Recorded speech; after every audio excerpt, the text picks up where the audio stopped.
I need to be more forgiving of my like setup, my voice, the things I do on stream or whatever, and stop like trying to achieve this like Technological perfection.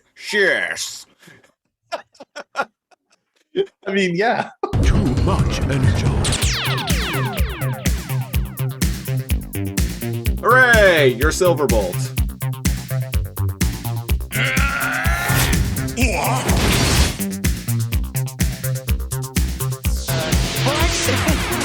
These upgrades come with a warranty.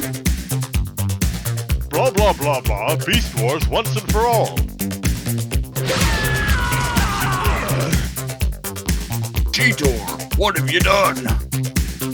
I am giving this episode no Energon. What are you, a Quintesson? This is no Energon. Fuck it. I can't. Sigma balls, Gary. No, not that.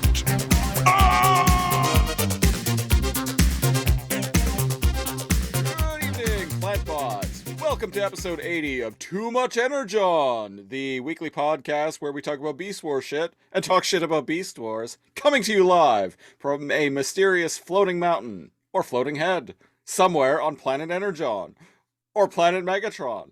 I'm the Siege, one of your hosts. And I'm NeoCal. How are we doing this week, Cal, of the Neo? Trying to work out again. Didn't take baby steps. I didn't realize I had been inactive and unhealthy for so long. So jumping back into boxing, even VR boxing. Let me tell you, I didn't know so many muscles could individually hurt the following day. Yeah, I believe we talked about that a couple of weeks ago when Lady Glitch was on the podcast. Yeah, I was just talking about walking. And Yeah, I was just like, walking. My legs hurt. And now I've been doing like Thrill of the Fight. Only done it like 4 times on VR, and oh man, you don't realize how much you like squat and weave, and you also have this thing on your head, and it works, man. It's you're like, oh, it's like shadow boxing. Like how much could it hurt? But how does it compare to the classic that is Wii Sports bowling? Pretty bad for bowling because there's just a dude in front of you trying to hit you. Sorry, Wii Sports box. I completely misspoke there. Wii Sports boxing. You know, there's probably a VR bowling game though. There has to be. There has to be. As to whether it's as good as Milo's Astro Lanes. What was that? What was that stupid Nintendo 64 game? I have no idea. I was pretty excited to read a little while ago, though, that apparently there is a Wii Sports sequel coming out for the Nintendo Switch called, appropriately enough, Nintendo Switch Sports. I believe we talked about that on our Patreon. Bit, yeah. Oh, it was Milo's Astro Lanes on the 64. Wow, go my memory. You ever play that? Never even heard of it. It's a bowling game in space. See, I thought you were talking about what is it? Astro's Playhouse on the PS5, that free game that comes with the PS5. That's what I thought you were getting at. It's weird. It kind of blows your mind. It's a good like, hey, check out what the PS5 can do, like tech demo. Yeah, gotta use that those DualSense features where you can, because eventually developers will forget all about them. That's right. Because that is the way that always goes with those new controller gimmicks that they try to introduce. Yeah, I remember with everybody's like, oh boy, DualShock 5 or whatever, here we go. Or it's called something else now. I don't care. The DualSense or whatever. And then, much to my surprise, people were like, wait, this is way better. What? I've heard nothing got like about resounding like appraise. I've heard nothing but good things about it, but I'm still not entirely convinced that it's not going to go the exact same way as every other controller Well, gimmick. you come over and I'll plug in my 64 and we play Milo's Astro Lanes. And you with a tell dual me, sense, with a dual sense 5. while we're And, playing a boxing game on the VR. we'll do What's do the that worst all. that can happen? We'll do that all at once. You know, one of us might end up getting like smacked in the face with a PS5 controller. It And happens. It well, has built-in airbags, so you'll be fine. oh, okay. That could be true. I don't have a PlayStation 5, so Just I don't try know. throwing it across the room. Just try. I don't know. Try. No, I probably Springs never. come out. I probably never will have a PS5 either. No, Not at that price. not at that price, not at that scarcity. Plus, I'm kind of. I talked about this, I think, last week, maybe. But I'm kind of at a point where maybe I talked about it in a preamble. He doesn't I want to don't know. Game Pass and chill, man. Yeah. I'm an Xbox guy. I'm wearing an Xbox hat right now that I'm quite fond of. I have an Xbox T-shirt. But it comes down to like Xbox is my preferred platform of choice, and I'm getting to a point where I'm sick of having content spread across like multiple devices, multiple separate ecosystems. So I'm like, okay, for phones, I like iPhones, so I'm just sticking with that. I'm not bouncing back and forth between iPhone and Android anymore. Sticking with iPhones. In literally every previous console generation, I've bounced back and forth, or I've owned both consoles concurrently. And now I'm just like, no, from this gen onward, it's just Xbox. I'm only buying movies and TV shows now on iTunes because like I own content across so many different storefronts, and I'm like, I'm tired of it. I'm going to be the opposite. Only just- PlayStation from here on out. There's nothing wrong with that. One of the cool things about I know what you mean. It's like video games are becoming like cable packages. I've got Epic Games, I got GOG, I got Steam, and I'm like, oh, yeah. Then I don't physically own like any of them. I think the last physical copy of a PC game I have, Theme Park on the Sega Genesis. My game console doesn't even have a disk drive. No. Is this the future? Speaking of digital. PS5, it comes with this PS5 collection, which was interesting. And it has like God of War, Until Dawn. There's basically like, I think it's like 16 games that Last of Us, it's like, hey, you own a PS5? Here you go. So that's kind of nice. It pads that like investment. And as somebody who never bought a lot of the games on there, I'm like, oh, cool. I get to try God of War now. That God of War, that's a good game. I keep being told that, and then it's every time I'm like, I'm looking for a game. Maybe I should play Nier Automata. Okay, I beat that. I love Nier Automata. Ooh, there's but Elden Ring. And so it just keeps getting pushed back. And then when this weird thing happens where somebody's like, oh, when God of War came out 4 years ago. And I'm like, no, it didn't. It came out last year. And I'm like, yeah, 2018. Oh, fuck. I played it 2019, I think. 2019. Yeah, 2019. The years move by quickly for me keeping track of media. The years have been moving by quickly in general. Like, what was it? I was like, late. Theme Park on the Sega Genesis, which we were talking about before recording. What is that? Like a 22-year-old game? We like looked it up and it's almost 30 years. And it's like, oh, wow. Can you imagine like showing like the next generation or the young generation, like at the moment being like, this is what we grew up playing, and showing them like Theme Park or like Tetris on the Game Boy. Right. And then being like, wow, these are unplayable. uh, actually, I find a lot of the time when I try and go back and play like old games from like the 8 and 16-bit era, if it wasn't a game that I didn't grow up playing, if I'm playing it now for the first time, like 95% of the time, I'm like, I can't even stomach it. I'm like, no, just can't do it. It's too dated. And everybody wants to play like, oh, I enjoy like going and playing arcade games and doing this and like checking out old games. No, you don't. We're admitting our flaws, and it's like, oh, Gauntlet. Remember Gauntlet? Yeah. And I went back and played Gauntlet. It's fucking garbage. It's probably like fun with a few friends, like way back in the day, but I have lots of memories associated with Gauntlet, the original Gauntlet, and also Gauntlet Legends. Same, both games. So Yeah. I can go back and play them and be like, yeah, this is a fun little nostalgia bomb, but For 10 minutes.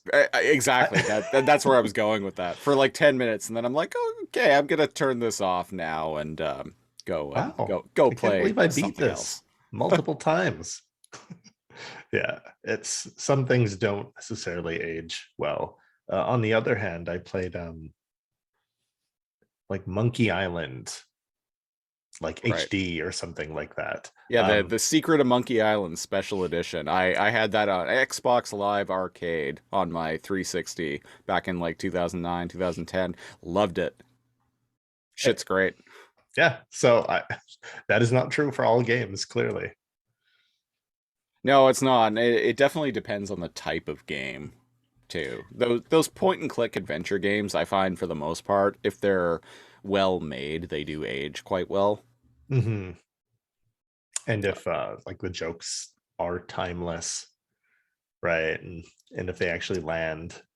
Um I My don't name is do Guybrush Threepwood. Prepare to die. Wait, there was recent news about that. Yeah. There's a new Monkey Island game coming from the creator of the original game. Maybe we'll talk more about that on our Patreon show, Lasercomb Tonight. Yeah. Yeah. So But keep- what do we got in the barrel for this one? Well, before we get to that, I just wanted Oh to no. mention that I got my hands on a Studio Series 86 Perceptor figure. Perceptor. Anyway, Battle David in the flesh. the AKA the microscope guy from Transformers the movie. I had the original G1 toy. He was one of my favorites, so I was pretty excited about this. I've Honestly, been that's a cool one. I it's like that he's not just a weapon. He's science, man. yeah, he's science. He's doing some science. Doing You'll fucking also notice science. behind me that I finally God. I finally transformed the unholy abomination that is Supreme Class Beast Machines Cheetor into beast mode. Audio listeners, he sent me a picture of it from the side, like up close, and still looks still looks a little off, but it's it's Cheetor. It's closer to being show accurate than any other version of Cheetor I've seen. Beast Machines Cheetor that I've seen. Yeah. So he's in beast mode behind me. I also got a Shattered Glass Starscream. Oh, what the heck? Yeah, it's like a white and red and blue and Shattered- black Starscream. Shattered Glass is the Transformers franchise's version of the Mirror Universe from Star Trek. So, Let me guess. He's a charismatic and trustworthy fellow, and he is a brilliant and noble scientist trying to save Cybertron. So in the Shattered Glass universe, the Decepticons are the good guys. The Autobots are like tyrannical overlords. I have a Shattered Glass Optimus Prime, which is a redeco of the Earthrise Optimus Prime, but he's purple and dark blue. yeah, that one's pretty rad. Yeah, very, very nice deco on that figure. He came in a 2-pack. that also came with a shattered glass ratchet, which is a Mhm. beast figure. And a little while ago, I picked up a shattered glass Megatron, which is a redeco of the Siege War for Cybertron Siege Megatron, which I have an Earthrise Megatron, but uh, the mold is slightly different, so I didn't feel like I was just buying a redeco. And I ended up picking up this Starscream as well because I have an Earthrise Starscream, which his alt mode is his Earth like jet mode, like you see in the cartoon. Yeah. But this is a redeco of the War for Cybertron Siege Starscream, where his alt mode is a Cybertronian jet, the flying triangles essentially. The sci-fi Yeah. future jet. Yeah. So again, I didn't feel like I was just buying the same figure over and over again. And indeed, I actually like I've come to really like this figure. And when you put him into his flying pyramid mode, he's actually a very like solid figure. Like I showed it to a friend of mine the other day, and I was like, "Hey, check this out." And they picked it up, and I was like, "This is gonna sound weird, but like squeeze it. Like it's a very solid figure." And they did, and we're like, "Oh yeah, like this feels like really sturdy and not flimsy at all, like some Transformers do." Anyone listening to this is at least like partially aware that of the toy line Transformers is involved in, if they don't Yes. own like dozens of them themselves. And so you must there's something satisfying when it's fully transformed and it like keeps its pose versus like the joints being like loose. Yeah, like So I know exactly what you mean. And yeah, by like it being solid, like when it's transformed, it's not just, you're not going to pick it up and like a part of it's accidentally going to swing down and the wing is off. yeah. Yeah. So overall, great figures. Actually, I found the series of events that led me to finding Perceptor is kind of interesting. Um, so I was at work, and there's down the road from my workplace there is a Mexican restaurant that I've grown fond of as of late. So usually on Sunday, because I mentioned this before, but I work Sunday to Thursday, and Sunday. So usually on Sundays I will take my break very late because this place I start at 7 in the morning and this place opens at 11, so I'll go for my break halfway through my day, and I'll like walk up the road and go get like a vegan chorizo burrito from there. um That rolls off the tongue. Vegan chorizo burrito. um But so yeah, so I've been doing that like every Sunday for the past like couple months now. Because prior to that, I was usually just going to Subway or buying stuff from the deli of the Fucking grocery Subway, store man. that I work at, and I just got so sick of both of them that I'm like, I need to find something else in the area because I'm just tired. I'm tired of bringing a lunch. I'm tired of eating the like crappy deli food here, and I'm tired of eating fucking Subway all the time. So I found this place, so that kind of mixes it up a bit. So I'd I be was okay walking. with Subway if it wasn't as expensive as it is. Oh, it's getting even more expensive, and their menu is getting even more and more limited. Remember one time when they were like, "Oh, lobster." My friend and I are like, "Do you want to do you want to put on suits and go buy double meat like lobster sub footlongs?" And he was like, "Yeah." We both had jobs where we had suits anyway, so after work we went to Subway, like tie, dress shirt, suit jacket, and we're like, 1 foot long lobster, please. And we, got like extra cheese and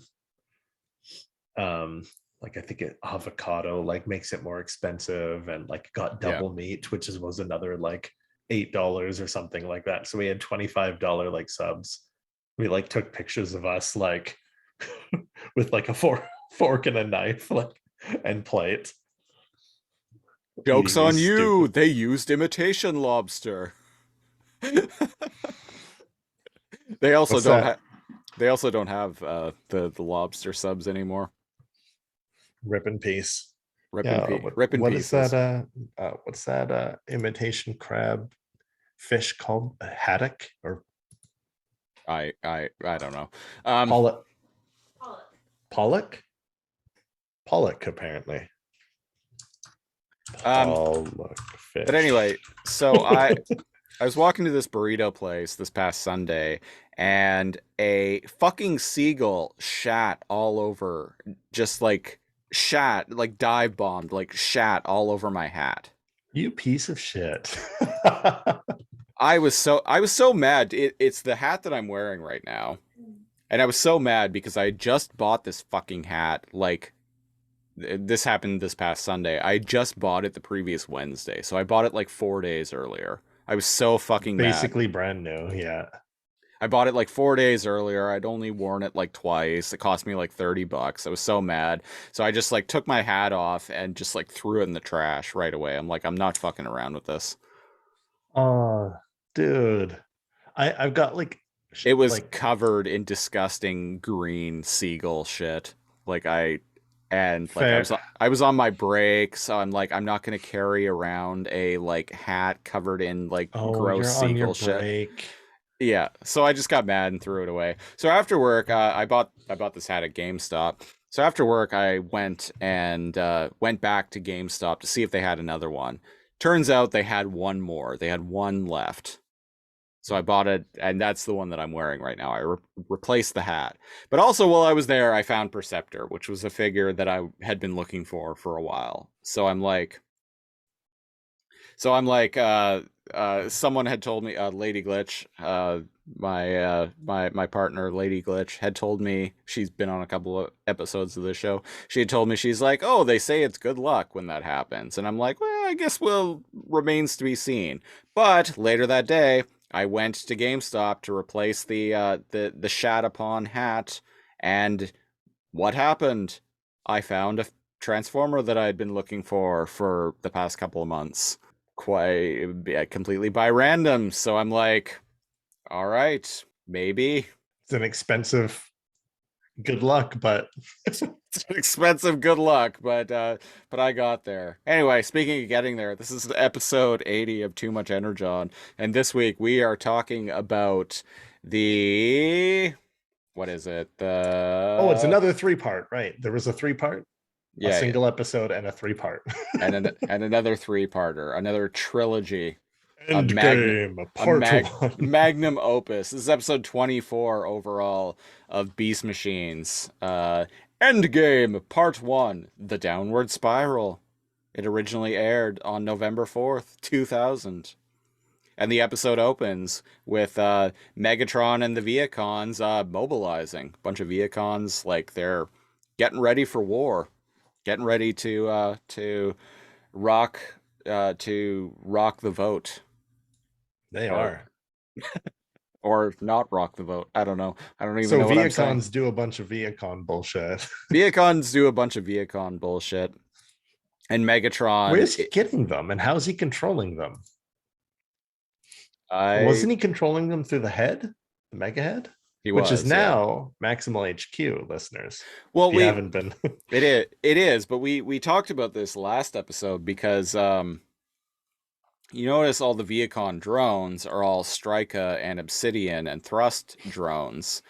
And right, those are under the control of those are under the control of the Vehicon generals, who are now loyal to Megatron. So they're the ones controlling them. So even if he goes offline, they still control them.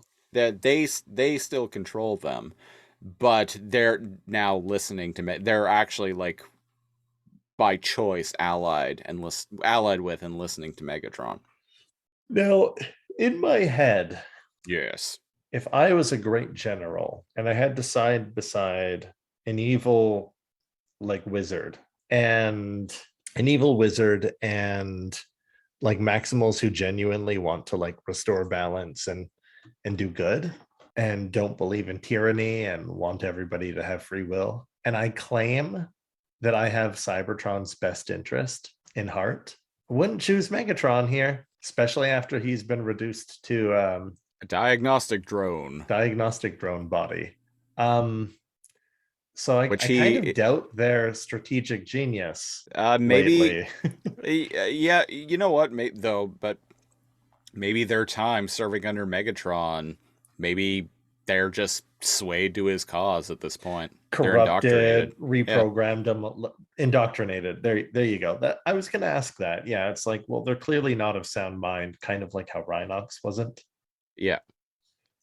So they've I'd got say Rhinox wasn't of sound mind. He had oh just that been he'd been changed by his experience. And so maybe that's what's happened with with Obsidian and Strika here at this point. They've I wonder what could have like done it. I don't Like know. we don't the time is like confusing. Like we've been joking, hey, maybe it's been like a million years and everybody's been stuck in like a black void.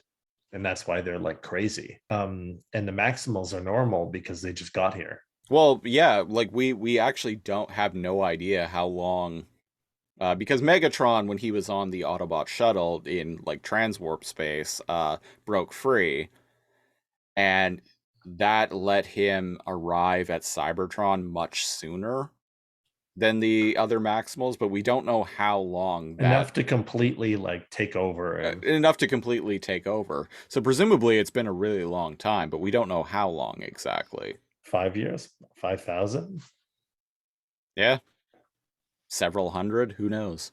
enough to Um, make the Sparks kind of like Silverbolt is a good example. He's like bitter and angry and not himself. yeah, Rhinox too. So it's like, what did they go through? yeah.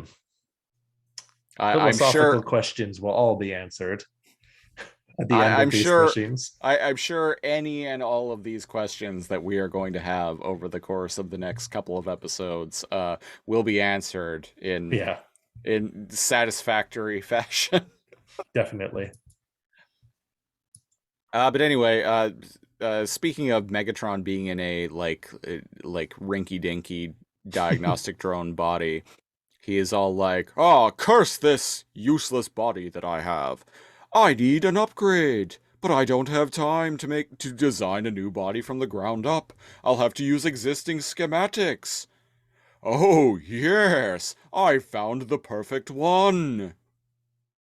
I actually remember what he chooses, and Oh, he says, "How appropriate," or "how fitting," or something like that. And let me tell you, it kind of is. But I will have something to hmm. say about that. I'm guessing that's the next. I can't remember if it's the next episode or if it's in the final episode, but Hmm. he he confronts the Maximals one final time in the final episode in this his final form. Yes. Interesting. His Uh final digivolution. yeah, yeah, and it it's some sweet irony there. But anyway, Hmm. Hmm. but yeah, anyway, so yeah, Megatron's like, "Yes, I need a new body, and this is the one that I will choose." But we don't find out what it is in this episode. Okay. But he's like, "Blast, we need to attack Megahead right now. We need those goddamn sparks. I don't want to hear any of your useless bullshit.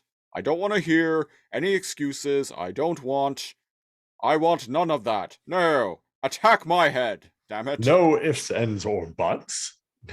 Go get my head.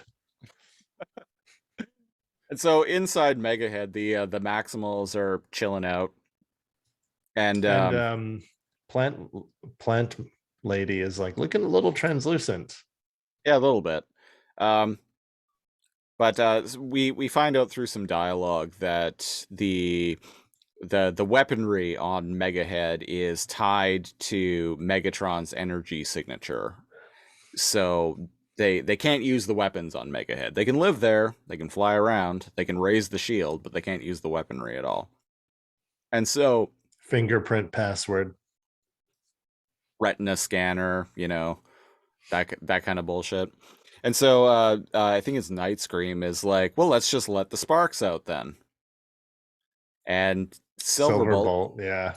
Silverbolt agrees. He's like, Yeah, I agree. Let's Just let this let them go. let the sparks out. Let them at least that'll give us a fighting chance because we'll have, allies against the Vehicon army. And Gary's like, "No, that's not what we're going to do. We need to stop Megatron first." And I'm like, I'm kind of on Night Scream and Silverbolt's side here. This is where the episode starts to Lose you. unravel, because they do a lot of contradictory things that just kind of feel to me they're prolonging and milking this out. In a best case scenario, what were you going to do with them anyway? Put them back in their bodies. Why not just do that now? Yeah. And it's And like, oh, well, you need to like reconstruct their bodies and blah, blah, blah. And then it's like, well, how? Go by hand? Make Rat Trap go out there. there are literal killing fields full of their bodies. They're like sparkless bodies. Presumably, once you let them go, they're just gonna like fly back to them. And if their bodies are too damaged, then I guess they die. So I understand him wanting to save as many of the sparks as possible. But he's But, like, no. He's like, no, we can't let them out until we stop Megatron and then reformat Cybertron. And I think at one point someone even asks, he's like, well, how are we going to do that? And he's like, I don't know. So it's like, okay, so you have a you don't even have a plan. You have a vague idea of what you want to accomplish. mm-hmm. And other people are presenting something that would be strategically advantageous, and you're just saying no. The episode already lost me at this point because I'm like, Same. no, this is just Gary this is Gary saying and doing some Gary bullshit. Yeah, he's smoking the organics, harnessing his inner oracle, and coming up with some Gary memes. I'm pretty sure yeah, did we post it? Yeah, I like posted like a really bad like MS Paint like version of like a screenshot of Primal like smoking it up and saying something about to grow the seed you must fucking smoke the seed. I don't remember. But I feel like that is, out of all the memes, out of all the screenshots that you could like make out of the show, that is kind of like quintessential like Beast Machines. Right. Like Primal kind of just being like, oh, we could do that, but like, what if we like meditate and like under like the umbrella tree and just like absorb the knowledge that like biology gives us, man. And everyone else is like, okay, but like we should do something other than like meditate and like dreamscape. Oh man, just don't worry about it, man. Here's the bong. Take a fucking hoot, man. You'll see exactly what I'm talking about. What do you mean you don't want to? You narc. You fucking narc. And like Silverbolt is like, we don't have time for that shit. We've got more important things going on. And Gary's like, man, you're harshing my buzz here. You're fucking bumming me out, since dude. We like saved your ungrateful ass, like you're such a downer, man. Rat Trap brings out those doohickeys that he's been using for the past and few they're episodes. Like, Rat Trap. And he's like, wait, no, they're different now. And let me tell you, this is the most useless gimmick in the entire show. And it doesn't help them. In fact, not to get ahead of myself, but when they use them for the first time, it takes the Vehicons, or at least most of the enemy Vehicons, like 2.5 seconds to be like, oh, that's what these do. Yeah, it works very temporarily. It's like in Star Trek, The Next Generation, when they go up against the Borg. I knew you were gonna say when they cloak cloak in quotes themselves against the Borg by No, changing their. no. What I was gonna say was when they go up against the Borg and uh, they program their tricorders to like remodulate their or not tricorders, their phasers to remodulate the phaser frequency. So it's like they can shoot like 3 or 4 Borgs. You can kill like 3 or 4 of them, but but then then they'll that just fifth adapt. shot they'll start to adapt, and then it just injures them. And after like And the then sixth or eighth and, shot, like they're and then immune. they're completely shielded to it. So that's kind of what this is like. It's like, okay, so you can fool Vehicons for a couple of minutes. Couple of minutes, and they waste it. They waste it right away. I could see this being effective against mindless Vehicon drones, but like they're sticking the generals with them, and the generals are smart enough to be like, what? And pull the thing off and be like, oh, this bullshit again. It works for like 20 seconds. They shoot like 2 of their drones, and then I can't Strika, yeah. No, Obsidian. Obsidian takes it off his back and he goes, oh, and then immediately tells the others. And Thrust is like, yep, I'm figuring it out too. And I'm like, meanwhile, the Maximals are hiding behind like a corner going, and I'm like, what time did that buy you? What have you been doing? Okay, so the Maximals down here, it's what? It's Night Scream, Black Arachnia, and Silverbolt. Can you fill me in on exactly what they were doing? Why did they leave I don't know, Megahead in man. the first place? Okay, so it's not just me then.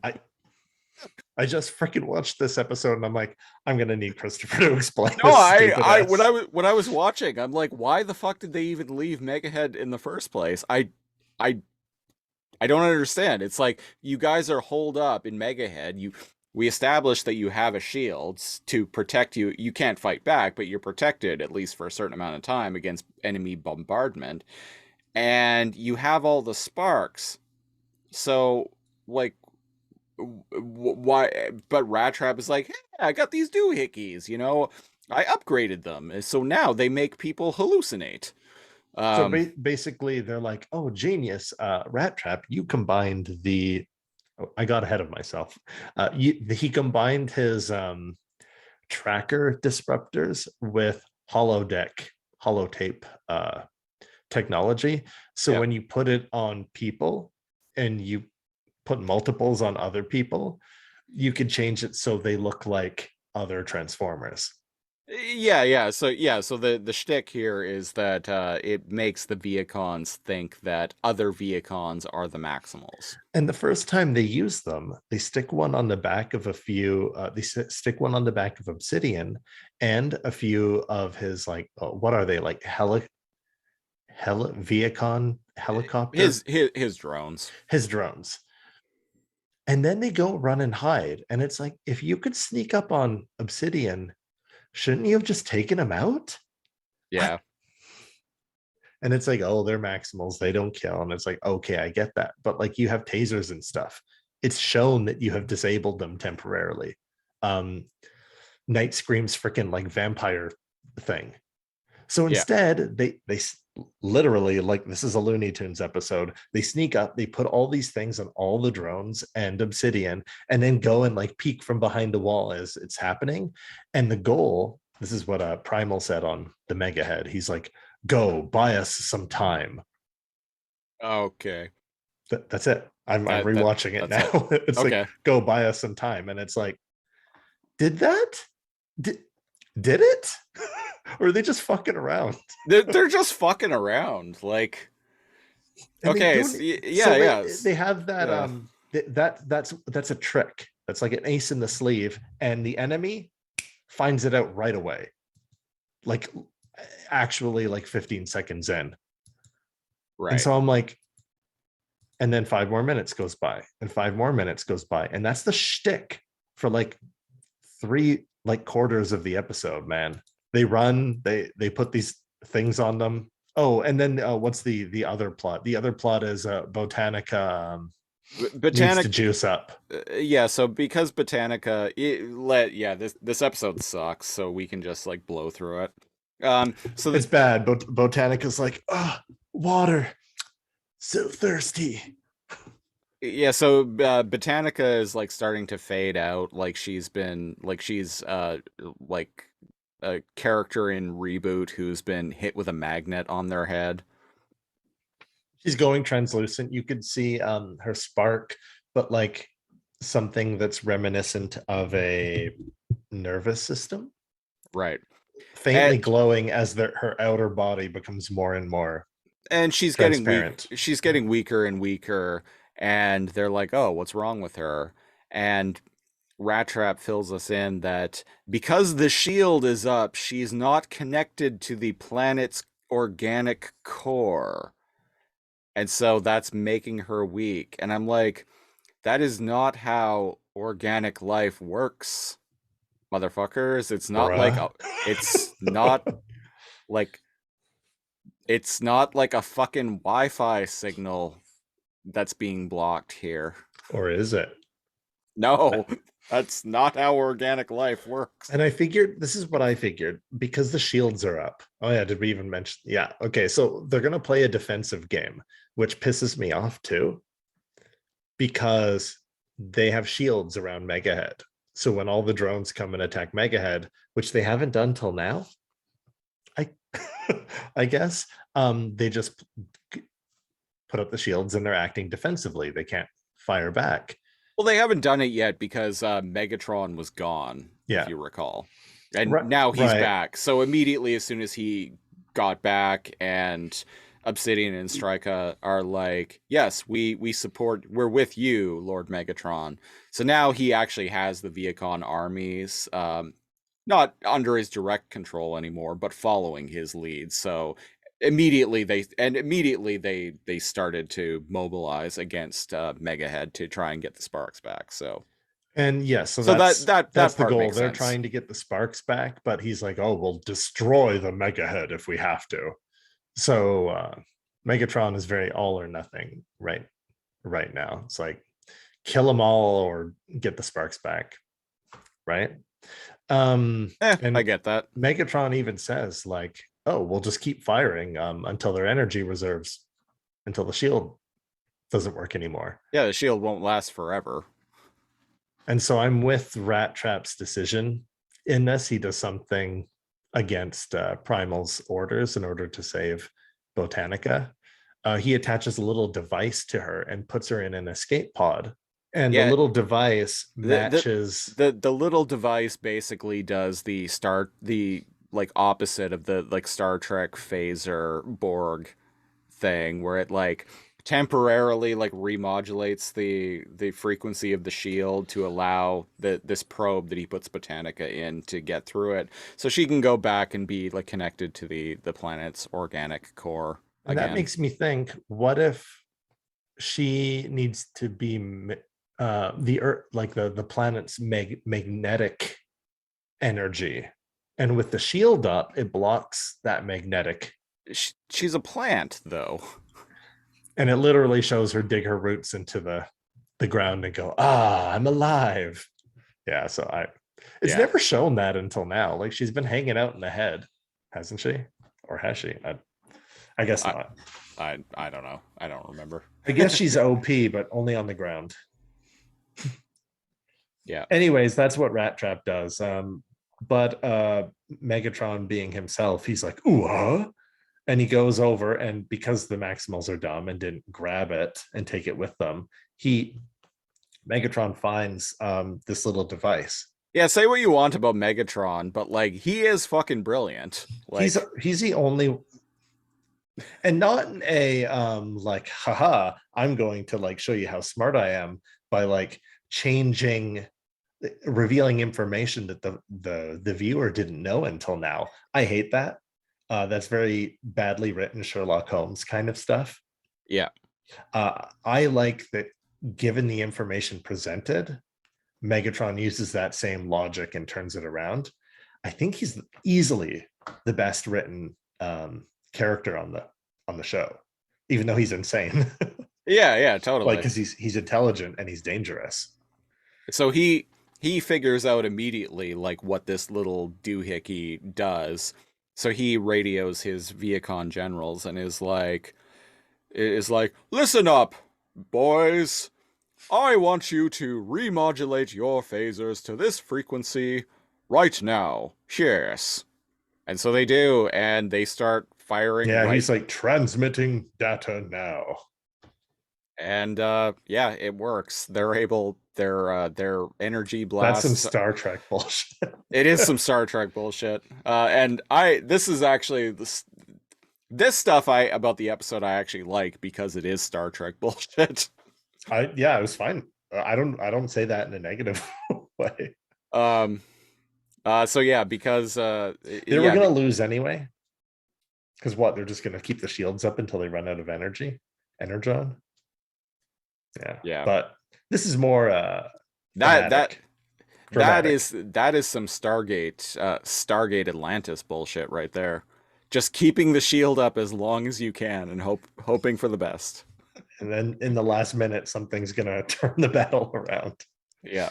Listeners, not only do I like Star Trek, I also really like Stargate too. Anybody listening from like episode 1 is like, what? I don't know. I just don't know if I've ever talked about. You know what? Stargate. That's a good point. I know we've referenced Stargate on our reboot podcast, Many Alphanumeric. times, yeah. But I don't know if we've ever talked about Stargate on this. It all blurs show. for me.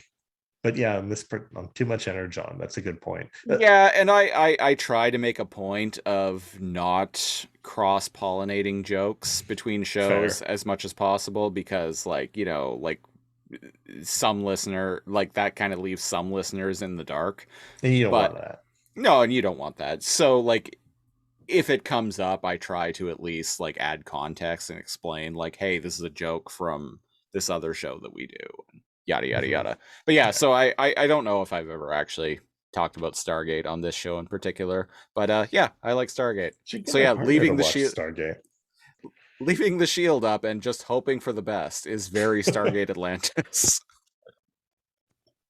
I actually have the complete series of Atlantis on Blu-ray. I should go back and watch it. I should. I've only watched like the first 8. That show is coming up on it. That show premiered in 2004, so it's coming up on being 20 years old at this point. And now Cal is like, ooh-huh. Ooh-huh. Wow, man. Anyway, born. Anyway, when Stargate Atlantis came out, are old enough to vote. Old enough to vote and die for our country. God damn it. But weird. Not drink or smoke. No.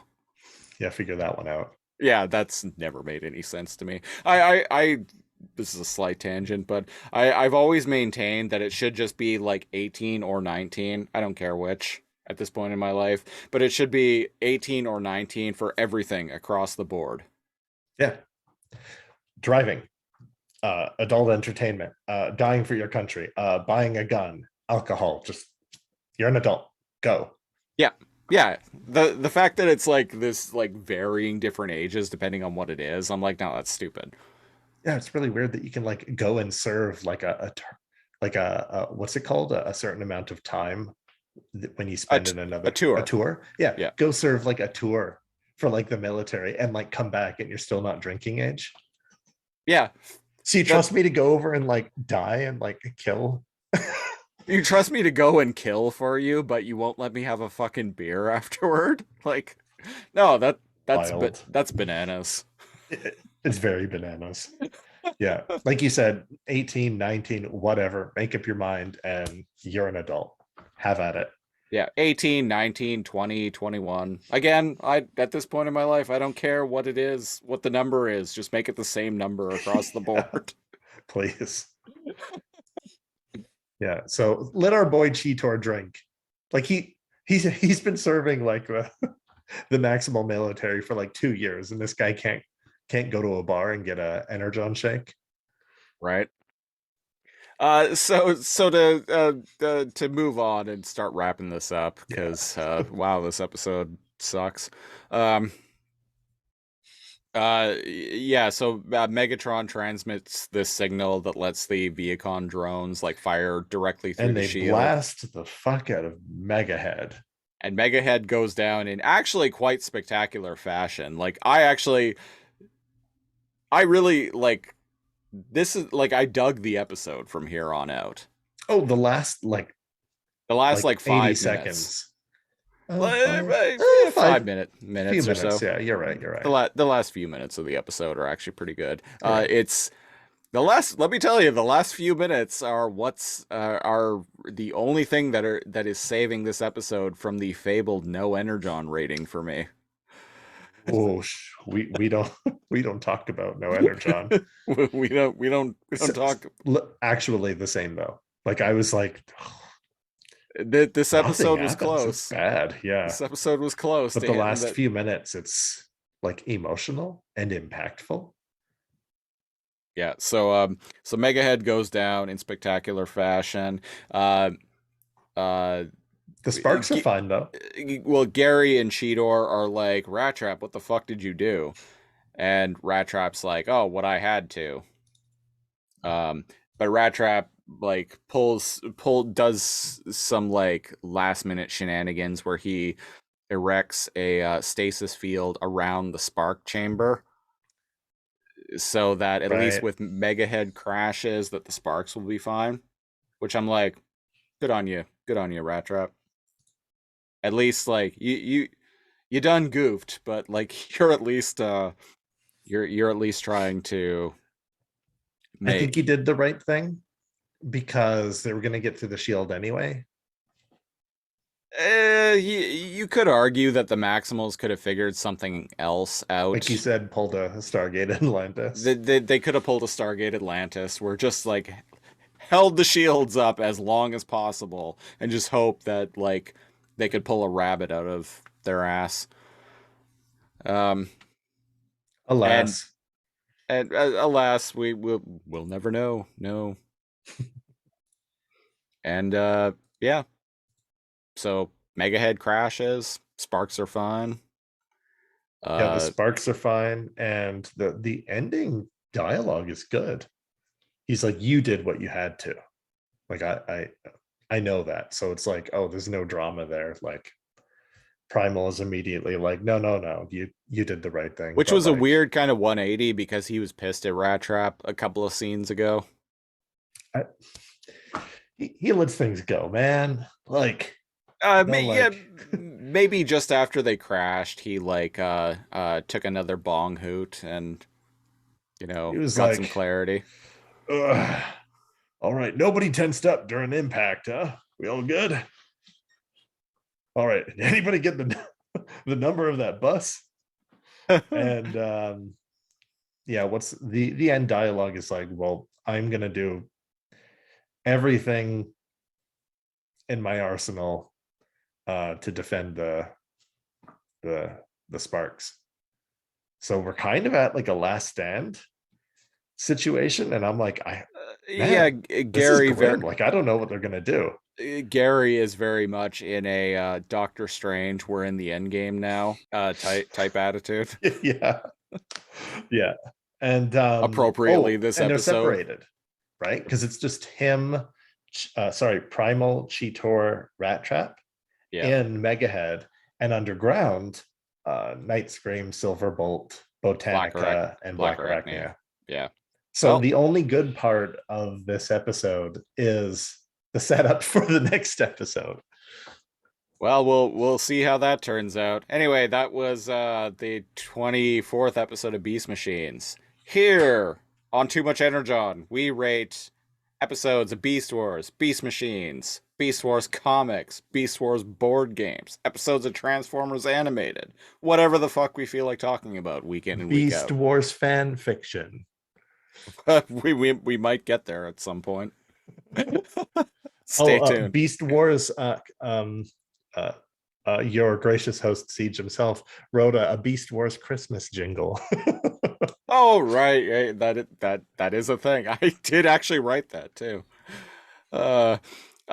Anyway, so we rate all of that nonsense on the Too Much Energon scale, which ranges from not enough Energon to a sufficient amount of Energon to too much Energon. It's basically bad, okay, good. Cal, what are you giving this this magnum opus of an episode of Beast Machines? It's not enough energon for me, dog. Yeah, yeah. My interest in the episode was like Megahead's shields. Me Was doomed. too. Yeah, I'm gonna echo that. Not enough Energon. Like I said, the last like couple of minutes of the episode are the only thing that stopped it from becoming from getting the fabled not enough Energon rating. All the Yeah. bullshit that happened, I don't understand what. Like, I can't remember the next. I've watched them before, but I can't remember the next two episodes because I haven't seen them in like 15 years. Um, but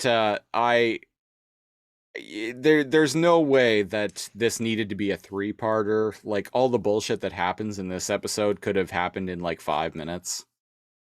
It's a filler episode when they're in the last three, which is This is not the time to be doing filler. This is like the opposite of like the end of Beast Wars, where it's like they were doing shit and then all of a sudden at the end they're like, oh, we're done. I guess we gotta quickly like wrap everything up. oh fuck. What were those guys called again? The Vok. Oh shit, right, the Vok.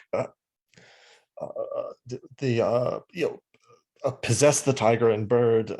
Right. What else we got? Yeah, yeah. You're like, whoa, slow down, guys. Yeah, the end of Beast Wars felt very rushed, whereas this kind of comes across as meandering, which It's like is they were ready to tell the end of this as soon as they took over Megahead. But they were yeah, like, oh, we have 5 more episodes? Like, okay, okay.